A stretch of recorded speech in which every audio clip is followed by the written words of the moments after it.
ओम नमः शिवाय। श्रावण मातम्य 30वां अध्याय। श्रावण मास का संक्षिप्त महात्म्य तथा उसके सुनने का फल।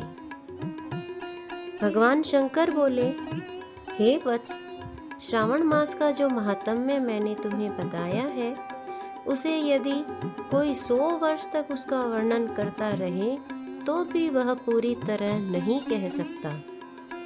सती ने दक्ष प्रजापति के यज्ञ में अपने शरीर का होम करने के बाद हिमालय की पुत्री के रूप में पैदा होकर इसी श्रावण मास का सेवन किया था, जिसके कारण उसने मुझे पति रूप में प्राप्त किया है। इसलिए यह महीना मुझे बहुत प्रिय है।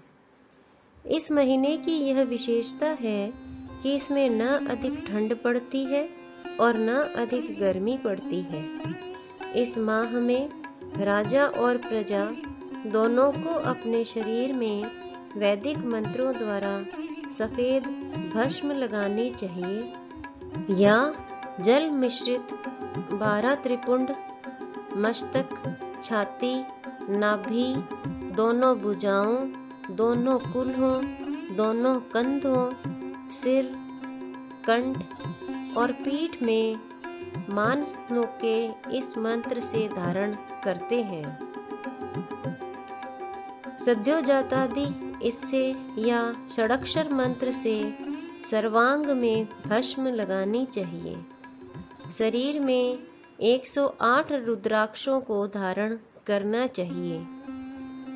32 रुद्राक्ष गले में, 22 मस्तक में, 12 दोनों कानों में, 24 दोनों हाथों में, 8 दोनों भुजाओं में, 1 भाल में और 1 शिखाग्र भाग में धारण करने चाहिए। पंचाक्षरी मंत्र ओम नमः शिवाय का जाप करना चाहिए। श्रावण मास को मेरा प्रिय मास जानकर इस मास में मेरी तथा केशव की पूजा करनी चाहिए। मुझे इस महीने में कृष्ण जन्माष्टमी अधिक प्रिय है। इसी दिन देवकी के गर्भ से श्री कृष्ण का जन्म हुआ था। हे वत्स, मैंने तुमसे श्रावण महीने का लेश मात्र महात्म्य कहा है। अब तुम क्या सुनना चाहते हो? सनत कुमार बोले, हे भगवान, श्रावण महीने के जिन कर्मों को आपने बतलाया है, उन्हें सुनने के समय आनंद रूपी सागर में मग्न हो जाने से तथा अधिक हो जाने के कारण सब बातें स्मरण नहीं रही। हे नाथ, तथ्य रूप से आप सुनाएं, जिससे क्रम से पता चले तथा मैं भक्ति पूर्वक ग्रहण कर सकूं। भगवान सदाशिव बोले, समाहित हो, शुभ अनुक्रमणिका सुनो। शौनक ऋषि का पूर्व प्रश्न है, अनंतर सूत जी का उत्तर है। सुनने वाले के गुणों की कथा, तुम्हारे प्रश्न और श्रावण मास की तथा श्रावण की स्तुति। हे मुनि श्रेष्ठ, फिर सविस्तार तुम्हारा प्रश्न हुआ।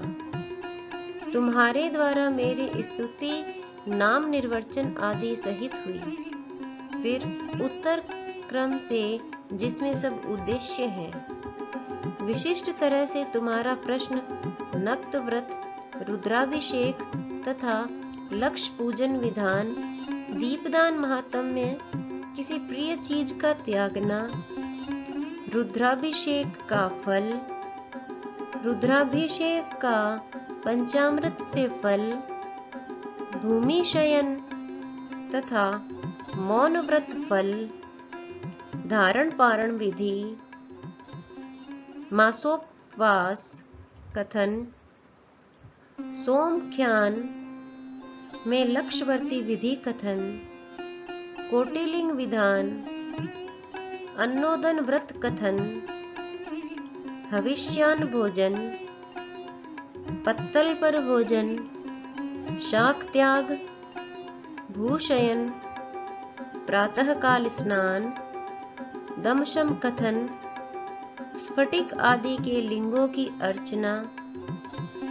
जप पूजन फल, प्रदक्षिणा, नमस्कार, वेद पारायण, पुरुष सूक्त विधि, ग्रह यज्ञ विधि, क्रम से रवि, चंद्र तथा भौम का व्रत कथन, बुध और गुरु व्रत, शुक्र के दिन जीवंतिका व्रत, शनि के दिन नृसिंह व्रत, शनि, हनुमान और पीपल व्रत कथन, रोटक व्रत तथा औदुंबर व्रत महात्म्य, स्वर्ण गौरी तथा दूर्वा गणपति व्रत कथन, पंचमी में नाग व्रत, षष्ठी को सूपदन,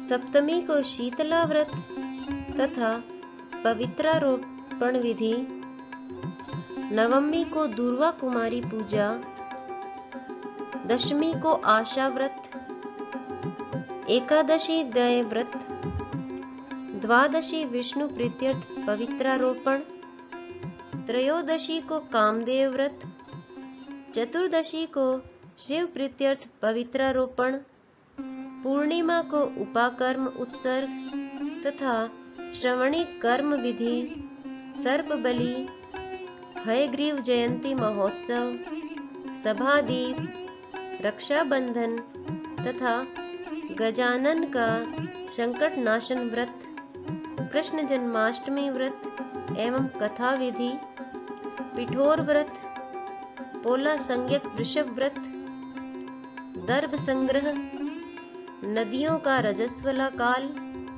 सिंह की संक्रांति में गौ प्रसव होने पर अनिष्ट शांति, कर्क सिंह श्रावण में दान, स्नान युक्त, मास महात्म्य, श्रवण एवं कथन, व्यास पूजा, अगस्त्य ऋषि विधि, कर्म तथा व्रतों के फल का निर्णय एवं मास महात्म्य के सुनने से मास के समस्त व्रतों के फल का भागी होना है।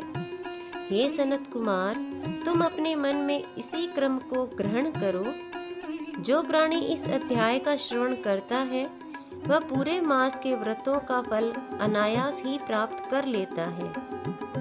हे विप्रेंद्र, प्राणी इस मास के किसी एक व्रत को करने से मुझे सर्वप्रिय हो जाता है।